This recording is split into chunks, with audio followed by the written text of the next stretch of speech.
Joshua 3. Actually, ang chapter po na yan o parte ng Biblia dito sa Joshua chapter 3 is actually a passage of transition. Nagta-transition po ang nation of Israel from wandering in the desert for at least 40 years and now about to step into the promised land. Pero bago pa man sila mapunta doon sa disyerto, sila po ay inalipin ng mga Ehipto sa loob ng 430 years. And after decades of slavery, finally, God is transitioning them from wandering in the desert to occupying the promised land. Ibang-iba po itong season na ito sapagkat sanay po sila sa loob ng 400 years na sila po ay inuutusan ng Egyptian, tuturuan sila kung ano ang gagawin nila, ano ang sasabihin nila, at maging yung worth nila ay dinidikta ng mga Egyptians. At dahil po sila'y alipin ng bansang ito, ang kanilang mga kamay ay meron din pong tanikala. Wala silang sariling kalayaan. Pero ang pinakamatinding bandage ng nation of Israel ay hindi yung tanikala sa kanilang kamay, kundi yung tanikala sa kanilang isipan. That's why nung pinalaya sila ng ating Panginoon because their groan reached the throne of God, humiling sila sa ating Panginoon, pinakinggan sila ng ating Panginoon. As sabi ng Biblia, imbis na dumaan sila sa shortcut, kasi magkatabi lang naman ng Egypt at Israel, pinaikot sila ng Panginoon sa wilderness, hindi dahil yun lang ang katangi-tanging ruta papunta ng Promised Land, kundi inalaw ng Lord na umikot sila para ma-unlearn nila lahat ng mindset ng Egypt na nasa kanila pa rin. Hindi porke kasi nasa labas ka na ng Egypt, yung mindset ng Egypt wala na sa'yo. At ang purpose ng Panginoon, tanggalin yung Egyptian mindset, tanggalin yung slavery mindset, kasi hindi mo madadala sa promised land yung mindset ng slave. Hindi mo ma-enjoy ang fruit ng promised land hanggat hindi mo binibitawan yung mindset ng slavery. And now, 40 years later, under the new leadership of Joshua, ang bagong henerasyon ng mga nation of Israel ay nakatayo ngayon sa edge ng Jordan River. Nasa wilderness, Jordan River, at tanaw na nila ang promised land. The promised land is already in sight. The inheritance is ahead. Pero bago nila maklaim at mapossess yung ipinangako ng Panginoon, they have to go through the Jordan River. Think about it. 40 years kayo nasa desert, 500 years na inantay yung pangakong ito because yung promise po na ito na mapupunta sa kanila ang promised land was actually given kay Abraham pa, which is 500 years ago. And from 500 years later, 40 years in the wilderness, 430 years in slavery, finally nakatayo ka, kita mo ang promised land, kailangan mo lang tumawid. Kita mo lahat ng ipinanalangin mo, nariyan na yung sagot sa iyong mga panalangin. Finally, kitang-kita mo na ang Diyos totoo kung siya po ay mangako. Yun nga lang, after years of slavery and wilderness and waiting and wondering, for some strange supernatural reason, kung kailan baha sa Jordan River, dun sila gustong patawirin ni Lord. Kumbaga, pwede namang habang low tide, pwede namang habang summer. Pero sa dami, nakapag-antay naman na sila ng 40 years, 500 years pa nga. Ano ba naman yung mag-antay ng isa pang uling linggo bago tumawid ng promised land? And yet si Lord talaga, iba talaga mag-isip si Lord. Na kung kailan baha sa Jordan River, ang sabi ng Lord, ngayon kayo tatawid. At talagang sa dami-dami ng oras, pinili ng Lord yung isa sa pinaka-inconvenient na time para sila ay tumawid. Nararanasan nyo ba minsan yun mga kapatid, na malinaw naman yung pangako ng Lord, pero minsan nakakalito yung timing ni Lord. Matagal mong pinanalangin na ikaw ay ma-promote, nung nakuha mo yung promotion, natanggal naman yung ibang team member mo. Ang tagal mong pinag-pray na magkaroon ka ng breakthrough, pero kung kailan dumating yung breakthrough, pakiramdam mo hindi ka na qualified. Ang tagal mong pinanalangin na magkaroon ka ng sariling trabaho, pero nung nagkaroon na nung sinagot na ng Lord ang kanyang pangako, dumadaan naman kayo sa pressure ng family. Kumbaga, kaharap mo yung promised land, pero nagtatanong ka, Lord, ba't ngayon? Lord, bakit ngayong season? Pakiramdam ko, hindi po ko handa. Dinala sila ng Panginoon sa isang inconvenient season kung saan ang sabi ng verse 15, sa panahon na binabaha ang Jordan River. Now think about this. 500 years in waiting, 40 years in the wilderness, siguro habang nasa wilderness sila, pinag-uusapan na nila kung ano itsura ng promised land. Pinanalangin nila, pinangarap nila, and finally, nasabi nilang, totoo nga ang promised land. Gayunman, kung totoo ang pangako, totoo ding may baha. Totoo ang pangako ng Diyos, pero totoo din na ang path para malakaran mo yung pangako, you have to go through the flood. Kumbaga, totoo yung pangako, pero totoo rin na merong obstacle. Sino sa inyo nakakaranas po kayo ng problema? Lahat tayo dumaranas ng problema. Pero hindi ko rin alam kung bakit meron po talagang season sa buhay natin na binabaha tayo ng problema, if I say that way. I mean, lahat dumadaan sa pagsubok, lahat dumadaan sa challenge, pero minsan may mga pagkakataong parang binabaha ka ng challenge. Pero hindi porket may baha, wala na ang Diyos. The presence of the flood doesn't mean the absence of your God. So ibig sabihin, kung ikaw, kahit na sabihin mong, ang tagal kong inantay, ang tagal kong pinanalangin, ngayon ibibigay na parang pinapahirapan pa, yung baha na yan ay hindi senyales na dapat ka nang bumitaw. The flood is never meant for you to give up and to surrender.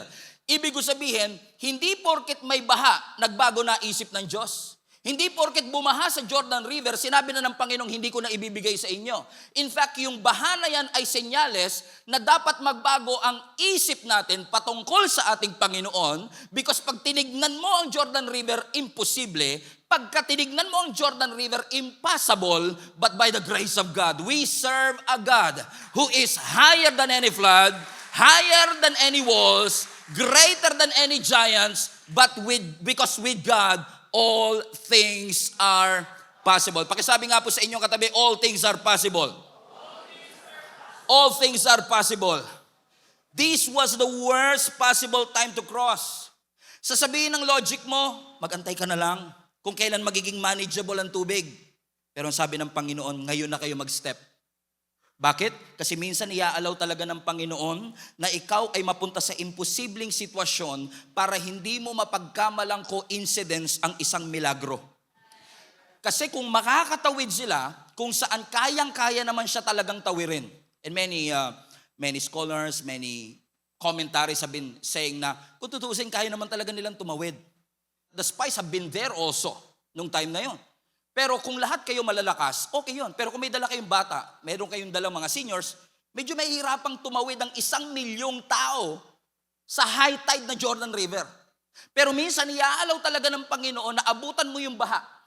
Hindi para i-discourage ka, kundi para pakita sa'yo na kapag nakatawid ka dyan, hindi mo sasabihin logic yan. Hindi mo sasabihin talent yan. Hindi mo sasabihin human ability yan. Kasi ang human ability mo, sasabihin hindi kaya. Ang sabi ng logic mo, tsaka na lang. Ang sabi ng isip mo, parang imposible yata ito. Hindi nila pwedeng sabihin, kaya tayo nakadaan kasi nakisama ang panahon. Hindi nila pwedeng sabihin, nakatawid kami kasi manageable naman yung taas ng tubig. Kasi kung gugustuhin ng Diyos, hindi niya aantayin humupa muna ang baha. Because with God, your God, nothing is impossible. Amen? In fact, let's take it deeper. Do you want to take it deeper? In fact, kung babalik kami in verse 15, go back to verse 15, hindi lang siya basta baha, highlight that part, bumaha siya during the harvest. Do you see it? Amen? Yes, may baha, pero kaya siya baha kasi harvest time. Now think about this. What if matagal nilang inantay ang promised land, 40 years silang nasa wilderness, ang daming kwento ng mga espiya. Alam mo, doon sa promised land, grabe yung mga prutas doon, grabe harvest doon. Tapos dumating sila, walang harvest. Pwede nilang sabihin, wala ko ba may harvest? At parang tagtuyot naman dito. Na in order for them to really confirm that God's promise is true, God brought them in harvest time. Pero, pag may harvest, ang problema, baha din yung Jordan River. Ibig sabihin, hindi pwedeng gusto mo yung harvest pero walang baha. Kung gusto mo yung harvest, lalagpasan mo yung baha. May kilala ba kayong ganyan?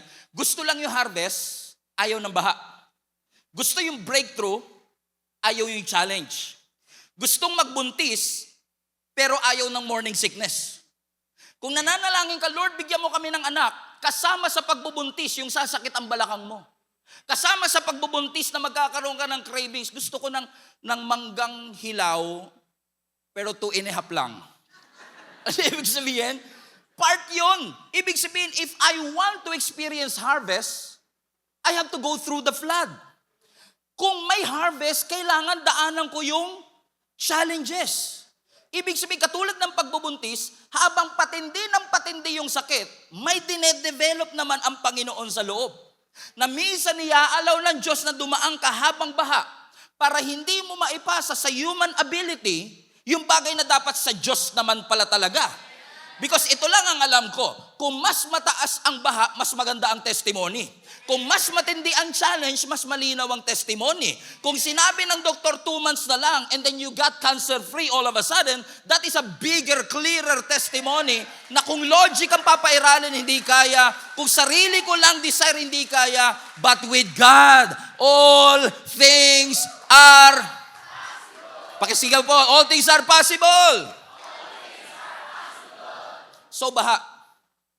So in order for them to experience the promised land, in order for them to possess their possession, they have to go through the promised land, through the Jordan River. The thing is, baha nga sa Jordan River. So what they did is this, verse 15. Now the Jordan is at flood stage during all the harvests. And yet, watch this, as soon as the priest who carried the ark reached Jordan, everybody read now, and their feet touched the water's edge, verse 16, the water from upstream stopped flowing. Baha. Okay? But sabi ng scripture, baha siya because it's harvest, and yet, as soon as, sabi ng scripture, nilagay ng mga priest yung kanilang paa doon sa tubig, huminto ang pag-anod ng river. Iba ito sa Exodus 14. Sa Exodus 14, nakaranas din ang Israelites ng Red Sea. Remember? Kung saan, Egyptians are behind them, the wilderness is in front of them, but what separates them from slavery to freedom is the Red Sea. Pero iba strategy ni Lord doon. Sa Exodus chapter 14, hinati muna yung dagat, tsaka sila humakbang. Pero dito baliktad. Para huminto yung tubig, kailangan muna nilang humakbang. So, if you want it to stop, you have to step. Okay? So, ganito yan. Ang sinasabi ni Lord, hindi mangyayari yung stop pag walang step. Nga lang minsan tayo kasi, gusto muna natin, stop mo muna, and then I will step. Kilala niyo si Abraham, di ba? Nung tinawag po siya ng ating Panginoon, same Abraham na pinangakuan nitong promised land. Di ba ang sabi ng Lord, you wanna leave your country and go to the land that I will show you. Leave your country and go to the land that I will show you. Question, ano po nauna? Go or show? Ibig sabihin, kung ikaw ay mag-go, God will show. Tayo baliktad. Show mo muna, Lord, and then I will go. So ganito rin yung dilemma nila. Lord, gusto namin pumunta ng Jordan River pero hindi kami hahakbang dyan, baha eh. Malulunod yung ibang mga kasamahan namin, wala kaming salbabida. Pero if you want us to step, you have to stop. Pero ang sabi ng Lord, if you want it to stop, you have to step. Na para mas maunawaan ninyo, this is exactly what happened to them. Nagpatulong ako sa AI para ma-imagine natin kung ano exactly nangyari. Because sa Red Sea, nahata, di ba? Pero this is completely different miracle. Let's show the picture, please. So makikita po ninyo, sabi ng scripture, the moment na humakbang yung mga priest, dala-dala ang Ark of the Covenant, sabi ng scripture, biglang huminto sa pag-agos. And it formed a heap, ang sabi ng scripture. Ibig sabihin, naging parang pader yung tubig. Although hindi accurate tong image na ito, kasi kung babasahin po nyo sa scripture, yung heap nag-form sa Adam. Okay? Yung Adam, nasa upstream siya. Yung tubig po kasi na yan, galing pa ng Caesarea Philippi. So galing doon sa Judea, Caesarea Philippi, bumababa yung tubig hanggang Dead Sea. Come on? Pero bago yung Dead Sea, Jordan River, and then yung pinanggalingan nito sa Caesarea Philippi. So sabi ng scripture, from Adam Huminto the moment na humakbang yung mga priest, huminto yung tubig doon sa ituktok sa may Adam. At alam niyo kung gaano kalayo yung Adam to Jericho? Kasi yung tumbok ng pagtawid nila, diretso ng Jericho. Now let me show the map, please. Mapa. Kaya maganda may mapa sa Bible eh. Okay, kasi para mas maunawaan nyo. If you look at the map, so imagine niyo to, first things first. Galing silang Egypt, di ba? Pwede silang tumawid ng Canaan, Israel, all of a sudden. Pero pinaikot sila ng ating Panginoon into the wilderness of Jordan in Saudi Arabia. Bakit? Kasi alam ni Lord, hindi nila kayang makipaglabanan doon sa mga giants na nasa Promised Land. Kaya pinaikot sila ng Panginoon at nagpaikot-ikot siya dyan sa Jordan, Saudi Arabia sa loob ng 40 years. And then finally, look at this. Ang sabi ng scripture, tatawid na sila, nandun sila sa tapat ng Jericho. Kaya Jericho yung unang city na na-conquer nila doon sa Promised Land, right? Na sabi ng Biblia, the moment na humakbang yung mga priest, yung tubig doon sa Adam from Sea of Galilee, huminto doon. And that was around 25 kilometers away from Jericho. So technically speaking, hindi nila nakikita na huminto. Ang alam lang nila na tuyo. Pero ang totoo, pinahinto, kaya na-stop kasi may step. So technically speaking, possibly, nung humahakbang sila, basa pa. Pero unti-unting nagre-recede yung tubig because God already worked behind the scenes. Up there, upstream, doon sa Adam, na wala nang nagfo-flow na tubig because they step into it. Meaning, ang instruction ni Lord very simple. Gusto mong pahintuin ko, mag-step ka muna. Gusto mo ng milagro? Gumalaw ka. Hindi po pwede na gusto mong pahintuin yung tubig pero hindi gumagalaw ang iyong mga paa. Akala ko kasi dati, pag nananampalataya ka kay Lord, basta ka lang nananampalatayang kaya ni Lord. Totoo naman kaya ni Lord. Pero ang tunay na pananampalataya, hindi ka lang naniniwalang kaya niya, kundi ang tunay na pananampalataya, hinahakbangan mo yung salitang narinig mo. Okay? Faith in action. So now, the moment they step into the Jordan River, they are now walking by faith. By faith, they believe that God would save them. And all of them were able to cross the Jordan River. Anong ibig ko sabihin, mga kapatid? What if ang reason na lang kaya hindi humihinto yung Jordan River sa buhay mo kasi inaantay ng Lord na ihakbang mo ang iyong mga paa? Yes, naniniwala tayong kaya ng Panginoon, but you have to put your feet on your faith. Lagyan mo ng paa ang iyong mga pananampalataya. Nagbabago ang sitwasyon natin, hindi dahil naniniwala tayong kaya ng Diyos. Nagbabago ang ating mga sitwasyon kasi hinahakbangan natin yung salitang tinanggap natin. So when God says go, don't say no. When God says stop, you stop. But when God says go, you go. Kapag sinabi ng Lord, isubmit mo na yung application. Do not even hesitate na wala kang qualification. Kung sinabi ng Panginoon, i-apply mo na yung visa na yan, go ahead and do it. Do it by faith. By faith you serve. By faith you submit that proposal. What if ang milagrong inahanap mo, hindi na kailangan ng mas marami pang prayer?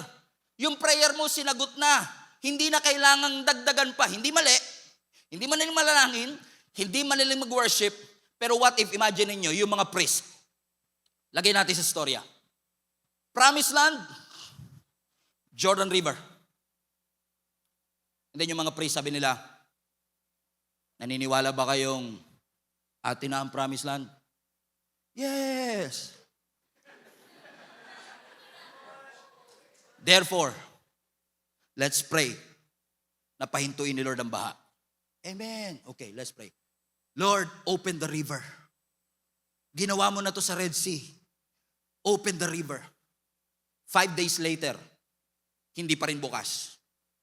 Kasi that miracle is not waiting for another prayer. That miracle is waiting for their feet to move. Because the moment their set foot on the Jordan River, all of a sudden, the water from Adam stopped flowing. So hindi dahil nanalangin lang sila, I'm sure nanalangin sila. But it's not more prayer. It's not, marami tayong mga panalangin, mga kapatid. Marami tayong mga dinidesire sa Panginoon na hindi na po nag-aantay ng additional pa.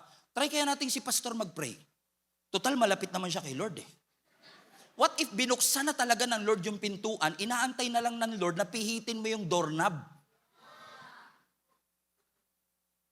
Amen? Ganito lang yan mga kapatid, ano? Kung nagpe-pray talaga po tayong mag-diet,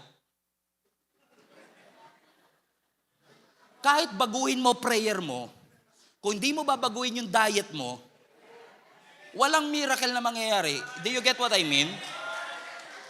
Kahit na binigay na ng Lord sa iyo yung trabaho, kung hindi ka nagising sa alarm clock. Amen? Sabi mo, ba't di ka nagising? Hinatak ako ng dyablo. Hindi, kama humatak sa'yo. What if yung blessing mo, promotion mo, nakaprepare na, hindi ka lang nagising? Because maraming miracle sa buhay natin, motion activated. Ibig sabihin, kailangan mong gumalaw. Hindi dahil yung motion mo o movement mo, you will earn that blessing and promotion, but because when you move, you position yourself to receive. Alam nyo, may wisdom po yung laging sinasabi ng mga nanay at tatay natin dati. Alam nyo yung pag tinanghali po kayo ng gising, naalala po ba ninyo yun? Diba? Pag tayo po, mga millennial, alam to eh. Now, pagka tinanghali ka ng gising noong unang panahon, medyo sisigaw na yung nanay mo. At sasabihin, alam mo, nagbuhos ang Diyos ng pagpapala.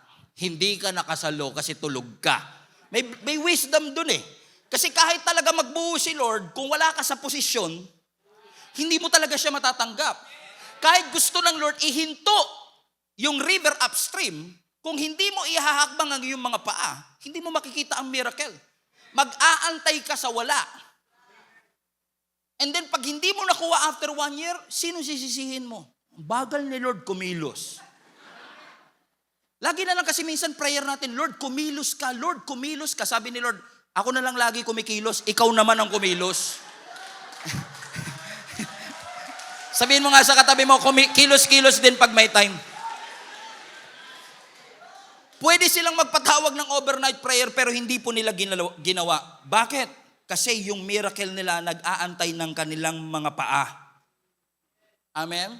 Pero after all, what made them step in the first place? Kasi madali sabihin yan, Pastor, nahakbangan ko, mag-apply ako, isubmit ko, gawin ko. Di ba? Manampalataya ako. Pero ang problema, I don't have the courage to do it. Wala akong confidence to do it.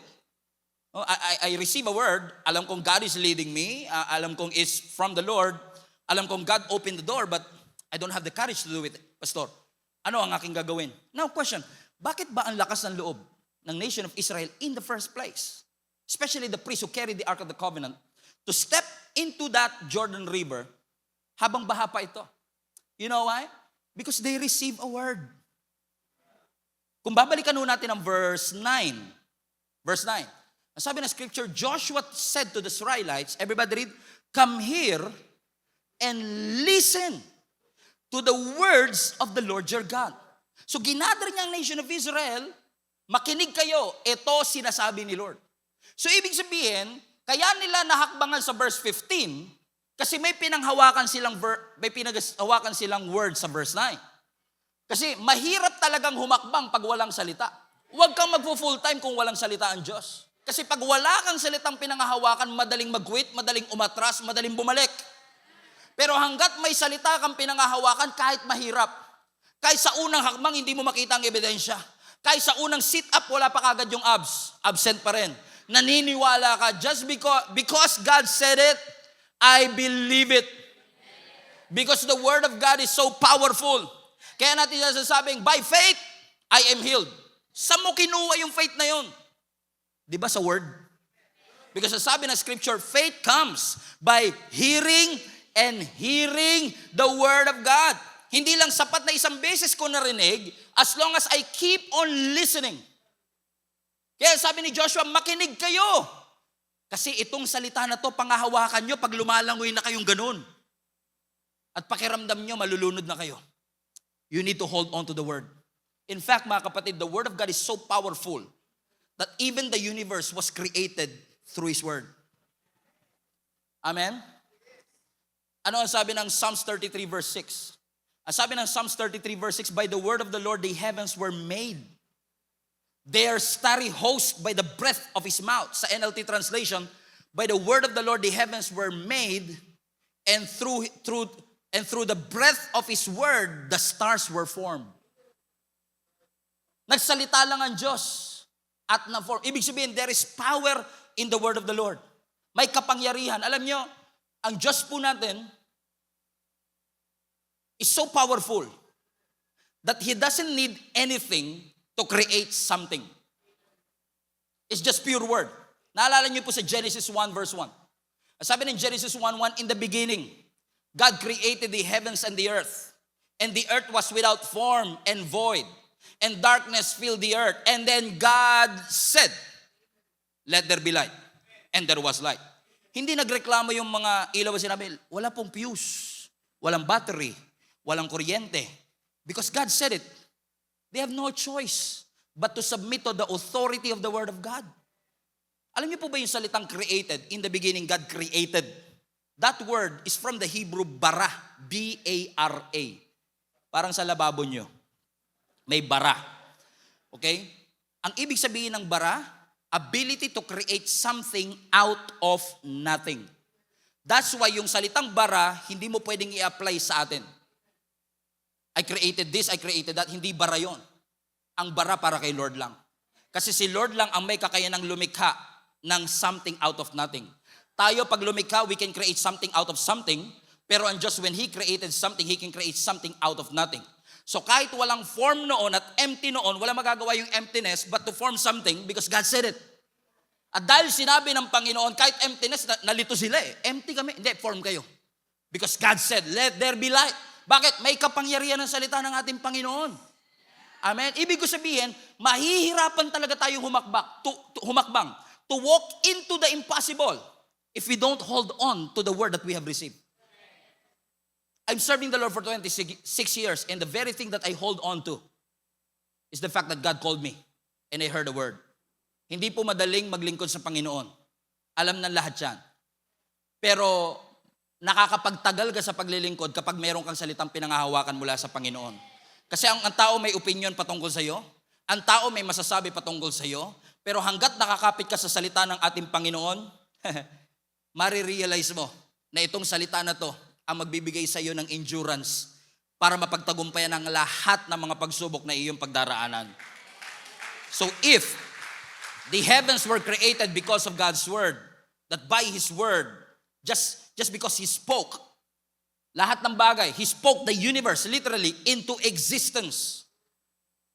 The moment He spoke, the stars were born. Ibig sabihin ng creation, ang heavens, hindi likha ng tao. Hindi boses, galing, abilidad ng tao. Salita ng Diyos. At dahil powerful ang salita ng Diyos, yan din ang ninanakaw ni Satan sa puso natin para ma-discourage tayo humakbang. Maraming tao na di-discourage, natatakot, nagdududang humakbang. Kasi narinig nilang nagsalita ang Diyos, pero nakalimutan na nila nung nandun na sila. Alam niyo kung bakit? Kasi ninakaw na ng kaaway yung salitang natanggap mula sa ating Panginoon. Fasten your seatbelt. Papunta na tayo sa exciting part. Akala niyo po ba, si Satan is just after your joy? Joy is a fruit. Word is the root. So, he is not after the fruit. He's after the root. So, kung iniisip mo na yung joy kinukuha ni Satan, what if ang kinukuha niya talaga yung word na nasa puso mo na nagpo-produce kaya ka may joy? Do you think that Satan is just after your peace? Ninanakawan ka ng kapayapaan ni Satan? No. It's the word that you believe in your heart na ninanakaw niya kaya ka nawawalan ng peace. So every time maa-anxious ka, every time matatakot ka, madalas tanong natin, ba't ako natatakot? Ang magandang tanong, ano yung mga salitang dating pinaniwalaan ko na nakalimutan ko na ngayon? Kaya nagpo-produce ito ng takot. Ano yung salitang ninakaw ng kaaway sa puso ko? Kaya ngayon wala akong mapanghawakan sa gitna ng kalungkutan. Kasi kung nandun pa rin yung salita, kahit malungkot, you will hold on to the truth of God's word that He is close to the brokenhearted. That if you cast all your cares upon Him, He cares for you. That when you come to the Lord, even though you are tired, come to me all of you who are heavy laden and I will give you rest. So kahit pagod ka, when you remind yourself of that word, dahil may pinangahawakan ka, nananatili yung peace. So kapag nawala yung word, nawawala yung peace. So if the word stays, the peace stays. If the word stays, that courage stays. If the word stays, the fear loses its grip. That's why si Satan ang unang inaatake niya, yung salitang na-receive mo. Balik tayo sa Genesis. Genesis chapter 3. Yung ahas, lumapit kay Eva. Kung meron man pong similarity. Ano ang sabi ng ahas kay Eva? Did God really say? Ang unang inaatake ni Satan, yung salita. Gusto ni Satan magduda ka sa salita. Kasi the moment na nagduda ka sa salita, mawawalan ka ng courage na humakbang. Kasi madi-discourage ka. Discourage na wala yung courage. Nawawala yung courage mong humakbang kasi nadi-discourage ka kasi yung word na tinanggap mo, kinuha ng kaaway. He will make you believe na hindi naman totoo yan. Remember Jesus Christ, for example. Si Jesus Christ po, He was baptized on the same river, Jordan. Remember in Matthew chapter 3, habang binabaptize po ang ating Panginoong Hesus, ang sabi ng Biblia, pag-ahon ng ating Panginoong Hesus, bumukas ang kalangitan, bumaba ang kalapate that signifies the Holy Spirit. And then the Father spoke. What a beautiful moment. The Father, the Son, and the Holy Spirit. What a beautiful moment. And then, ang sabi ng Biblia, out loud, publicly, nagsalita ang Ama, referring to Jesus Christ. This is my beloved Son, in whom I am well pleased. Klaro. Ibig sabihin, in-affirm ng Ama, si Jesus ang beloved Son. One chapter later, isang chapter lang. Pagdating ng Matthew chapter 4, habang nasa wilderness ang ating Panginoong Hesus at nagpa-fasting ng 40 days. Remember? Kinausap siya ng demonyo. Sa Matthew chapter 3, ang sabi ng Ama, this is my beloved Son. Sa Matthew chapter 4, if you are the Son of God. Gusto ni Satan magduda ka sa word. Amen? Kaya si Satan, hindi uyan takot pag nagsisimba ka. Hindi yan takot. Kasi pag nagsimba ka, tapos paglabas mo, nakaka-inspire, no? Grabe yung word. Na-inspire ako. Hindi takot si Satan dahil na-inspire ka. Lumabas ka, motivated na motivated. Ay, nararamdaman nyo ba minsan yung pag nagsimba kayo? Yung paglabas mo, may mga jablo ba dyan? Lili kayo. Diba? Parang sobrang confident ka eh. Kasi grabe. Diba? Alam niyo ibig ko sabihin, dati ikaw yung lumalayo sa jablo, pero pagkatapos mo magsimba, asa kayo mga jablo. Lili kayo. Ikaw nag-ahamon kasi talagang motivated ka ng word. Pero Satan is not threatened when you're motivated or inspired. Threatened si Satan pag nakatanggap ka ng salita na pangahawakan mo. Kasi pag yung word na yun nanatili sa puso mo at nag-ugat, lalago. Pag lumago, magkakaroon ka ng courage to walk into the impossible. Amen? Kaya minsan, pagpunta mo sa church, topic natin, Romans 5. God loves you. Pinatawad ka na ng Diyos. Salamat po. Nasa CR ka pa lang. Sabi ni Satan, pinatawad ka ba talaga? Ikaw naman, o nga no, pinatawad na nga ba ako? Nagtaka ka din eh. Kasi hindi nahahayaan ni Satan makauwi ka ng bahay. Hindi nahahayaan ni Satan umabot pa ng second week kasi ayaw niyang mag-root yung word. So gagawin niya na nakawin niya na kagad, umpisa pa lang. Umati ka ng service, tinatawag ka ng Diyos. Thank you po. Salamat po sa pagtawag mo. Paglabas mo, tinatawag ka ba talaga?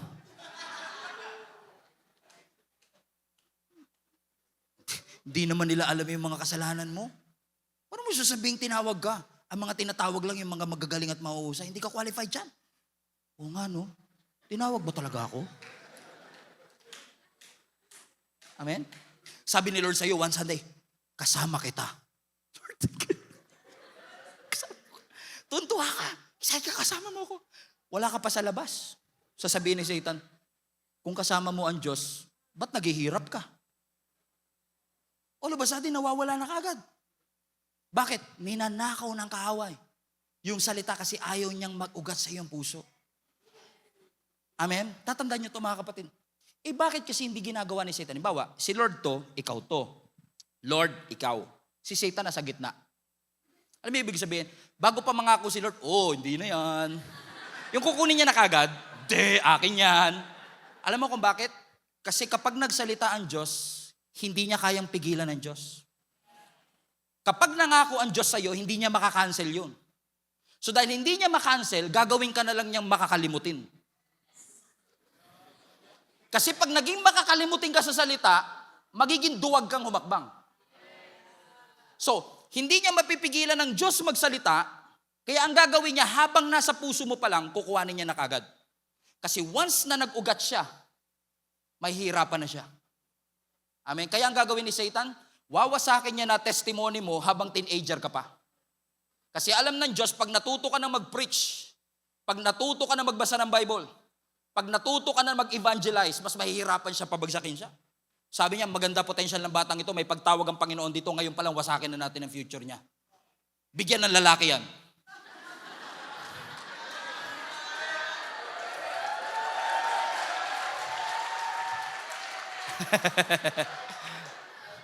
Amen? That's why, church, hold on to the word. Panghawakan mo. Do you remember a parable of Jesus Christ? Parable of the sower. Mark chapter 4. Let's go to Mark chapter 4 verse 15, I guess. Okay, Mark chapter 4. Ang sabi ng Bible, the farmer sows the word. Basa? Some people are like seed along the path where the word is sown. Watch this. Highlight this part. As soon as they hear it, Satan comes and takes away the word that was sown into them. So hindi na inaantay ni Satan tumagal. The moment narinig mo siya, boom, akin na yan. Mali yan. Hindi totoo. Bakit ayaw niya mag-take root? If you continue reading in verse 16, sabi ng verse 16, others, yung iba naman, parang seed na punta sa batuhan. Narinig, at once, tinanggap na may joy. Pero dahil batuhan siya, next, but since they have no root, they last only for a short time. So nung dumating yung trouble, nung dumating yung persecution, comes because of the word, they quickly fall away. Kasi alam ni Satan, magro-root yan, yung word na yan, magro-root sa kanyang puso. Kaya ngayon pa lang, nakawin mo na siya. Alam mo kapatid, hindi na nakawin ni Satan yung salita kung wala yang halaga. Taas nga po, sino po mga magnanakaw dito? Taas nga po kami lahat ng mga magnanakaw dyan. Aray, baka may umamin. Ako po. Alam niyo yung mga magnanakaw? Naniniwala ako. May nakausap ako dyan joke. Okay. Alam niyo yung mga magnanakaw? Hindi po yan magnanakaw sa isang bahay na walang laman. Kung walang laman, wasak yung bahay, wala siyang mananakaw doon. Kasi walang value doon sa loob. So kung tinatangka ni Satan na nakawin yung salita, ibig sabihin lang noon, nakikita ni Satanas na may value yung salitang maririnig mo. So the best course and the wisest course of action is this. Pray to God. Lord, anumang salitang natanggap ko, selyuhan niyo po ito. Huwag mong hayaang manakaw ng kaaway because as soon as you hear it, gagawin ni Satan na lahat para nakawin yung salita. Para pag sinabi ng Lord, step ka na, hakbang ka na.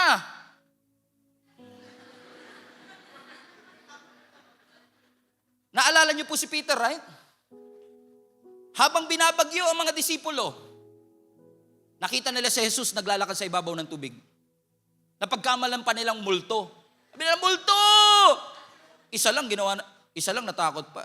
Multo daw, isa lang. Dapat mul 1. Multo! Mul 3 pag tatlo eh. Okay, mul 3. Multo!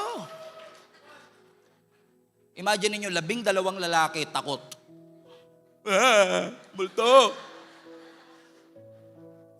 Pero ang sabi ng Biblia, sumagot si Jesus, don't be afraid. It is I. I am the eye of the storm. Ano sabi ng Biblia, si Peter sabi niya, Lord, kung talagang ikaw yan, hayaan mo kong humakbang at maglakad sa ibabaw ng tubig. Sabi ni Jesus, one word, come. Kung logic ang papairalin, bigyan ko lang kayo ng context ha. Si Peter, fisherman.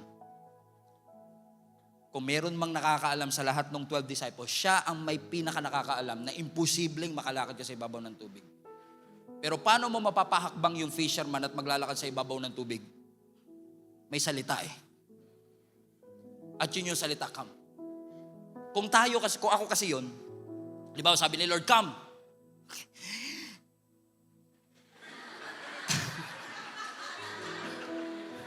Lord, bago po ako umakbang, taon-tawa yarn.